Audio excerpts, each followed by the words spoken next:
Wi-Fi hammasi maromiga solib qo'yilganda endi to'g'risi. Va yana qiziq tomoni menda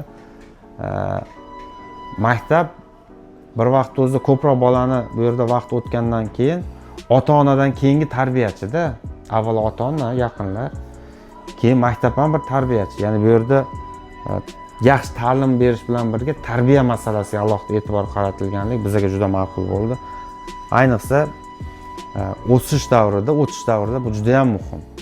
Chunki vaqt paytlarida bola 5-6-sinfgacha yaxshi o'qishi mumkin-da, keyin birdan o'zgarish bo'lib qoladi. Bu o'sha vaqtdagi nazoratingizdan chiqib qolishi bilan bog'liq. Agar o'qituvchi ham, ota-ona yaqinlari mukammal oralig'ida topib olsa, u yog'iga ham o'zini ustida ishlab davom etadi. Lekin sal qo'ldan boy bersa, lekin qaysidir tomon bo'ldi.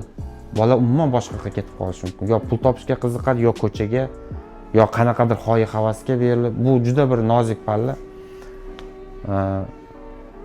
Boshi dastlabki oylarida endi biz ham xavotir qilib o'tirdik, qanday o'qiyapti, nima deb. Hozir ochig'i biz men o'zim to'liq ishonib bo'lganman-da, shu maktabga keladi, ishonchli joyda o'qishga keladi, ishonchli odamlarning qo'lida degan shunaqa ichki xotirjamlik ham bo'lgan. Men hozir maktabning ma'muriyat rahbariyatini ko'rib yana aytyapman. Men haqiqatda roziman. Juda katta rahmat maktab ma'muriyatiga. Shu o'zgarishni bizni o'zimizni oilamiz a'zosi misolida qilib bera oldi. Ijobiy tomonga.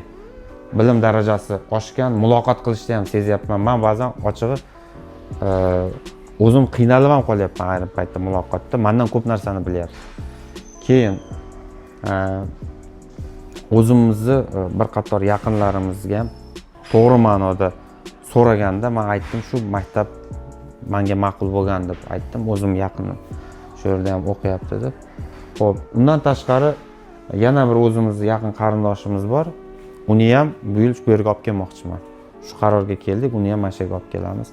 Endi hammani tanlovi har xilda endi maktab tanlashda ham. Ba'zilar bolalar o'zi yoshligidan yo qayergadir borsa, men shu yerda o'qiyman, qolaman deb qolishi mumkin. Iloji yo'q endi shunaqa xohishi bo'ladigan bo'lsa ham shu yerda qoladi.